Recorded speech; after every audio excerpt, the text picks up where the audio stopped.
Hey there, Pisces. Hi, it's Angie with Feisty Butterfly Tarot, and today we are doing a reading for middle of January, about a week to 10 days. We're going to take a look at what's going on, maybe look at some of the subtle energies with the Quantum Oracle deck. This is the Dugan Witches deck, and we might look at the Chakra deck too. So let's take a look and see what's going on for you. Okay, we're going to start with what's going on currently for Pisces in January 2021. Pisces, what's going on with you?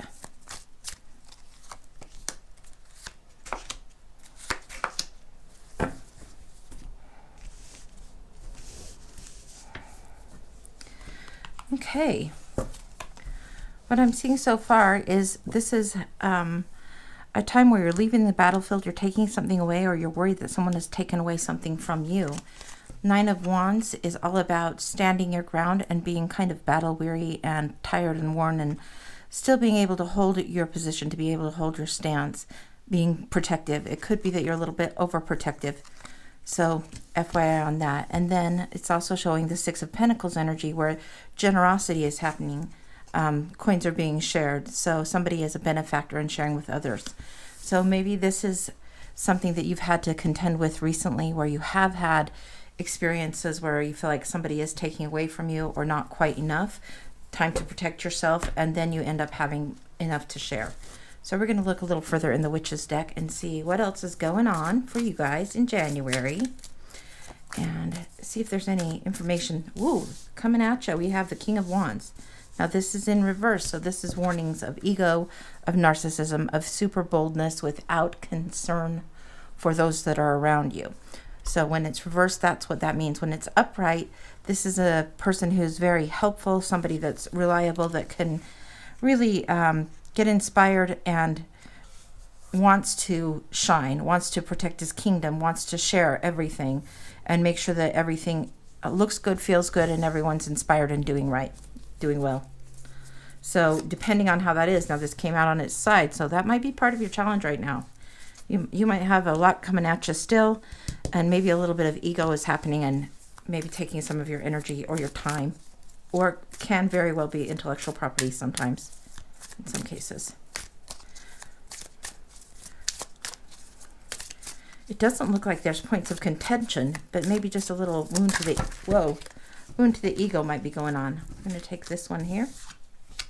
Two of Swords. Okay, this is a card where you're not sure what you want to do. A choice needs to be made. There's not a lot of knowledge as far as what you need to know before you make this choice. So you're still sitting there. Maybe this is why you're defending for a while. Maybe you're still sitting trying to figure it out. You just don't have enough information yet. So you're hesitating and avoiding something, a choice that has to happen. The Four of Wands in reverse. Now the Four of Wands is also the 1111 card. It can be a delay in the celebration or a minor celebration, even less so, more delayed, more stunted.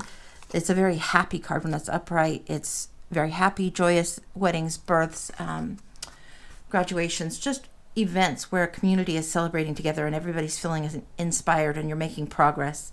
So that's what's going on. This might be something that there's a little bit of diminished happiness going on, or the cause to celebrate that you thought would be happening has been delayed. So we're kind of leaving these, I guess they're kind of sideways. So what's coming at you is kind of a wacky week, I guess, is what I'd say. Things don't feel quite centered. Ooh. Okay, you have the Five of Wands in reverse. So whatever this contention is, this is what Five of Wands is all about. Competitive energy, contention. A lot of people asserting their agenda, but no unity. Not really big battles that are serious, but sometimes it's competitive conflict, sometimes pettiness and grief. Just not getting on the same page. Strife. So this comes in reverse. When it's in reverse, it could be that there's less strife, that you can figure out how to navigate and maneuver, so you don't have a lesser celebration. So you realize that the inspiration around you can be better utilized, that maybe you don't have to defend and protect so much. Maybe you can enjoy the company of those around you. Then you have the King of Pentacles sitting here. King of Pentacles upright. This is a time where everything that you've worked for and put together in this kingdom is the tangibles. It's the physical, the material, the resources of time, money, energy, being used wisely and well. So maybe it's just a little bit of shifting from here to here that leads you to here, where there's more time of generosity. We're going to see a little bit further, maybe a little bit of advice for this and this.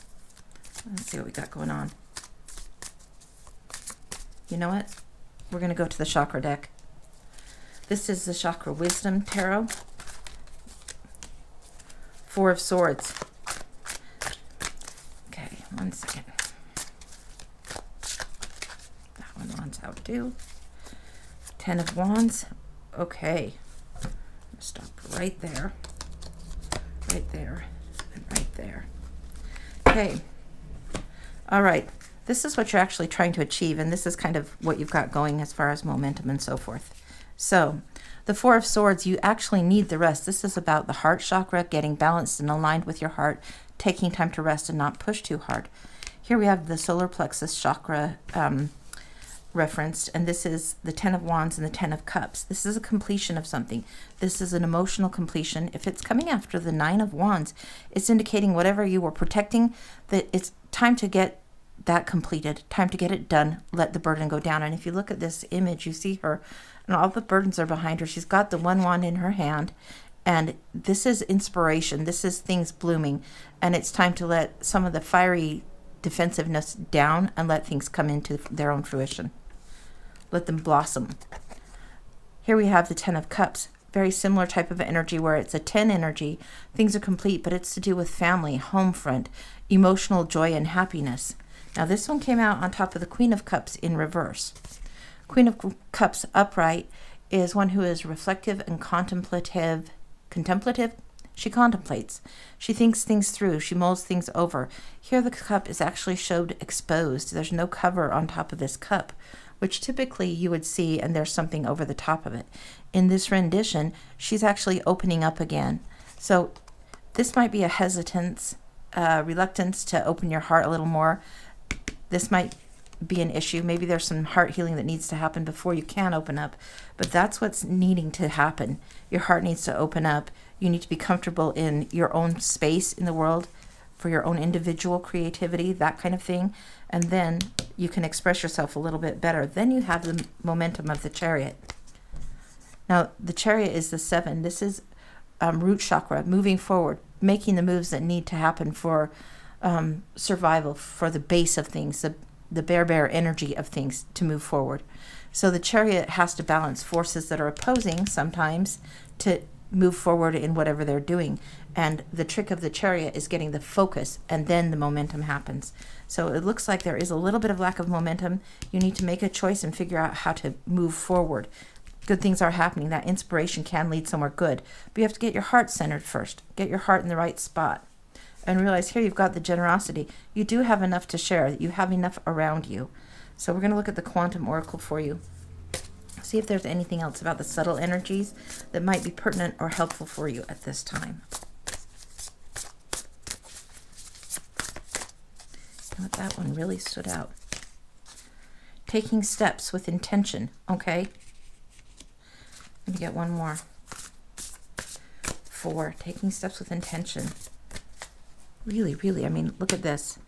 Taking steps with intention, the 4 of Wands, the 4. This is all about focusing that will, harnessing the will, and moving forward to what you have for the higher desires, the heart-centered desires, not just the egoic, I want this, I want that, inspiration desires, but what really is more substantive, I guess is what I would say. This is about commitment and events. Okay, so I think it's committing to the celebration, committing to the situation and the players at hand, understanding that sometimes there will be conflict and things will be in your way, but you don't have to go there. That's a big deal here. This is 3 events. This is moving forward. This is creation. This is contracts, legal things, getting things set up for your own good. Commitment. And maybe commitment also refers to this willingness to open up a little bit emotionally, knowing full well the lessons of love and how painful they can be, but still being open again. What the heck? New supportive connections. Could be that there are friends around for some of you. Could be mentors, could be people that have a skill to share or an appreciation of what's going on in the situation that's beautiful, that kind of thing. Could be that's going on for you. So look for people. This is an 8. So that would be 2 4s and an 8. So it could be a pairing that works really well. And let's get one more for you. Whoa! Again, intention, another 8. Okay, discovery. This is what you're going towards. This is what you're discovering. This is a new balance in the relationship, in the situation. New growth going on. New achievements moving forward. Different watershed moments and stages of life. It's a matter of resting and opening your heart again. And then it's a matter of closing out things that feel burdensome and allowing yourself to feel this emotional contentment that's going on. Okay, that is what I've got for you, Pisces. I hope it's helpful. Let me know how it resonates. Like, subscribe, tell a friend, come again. You know the drill. Bye, guys. Take care.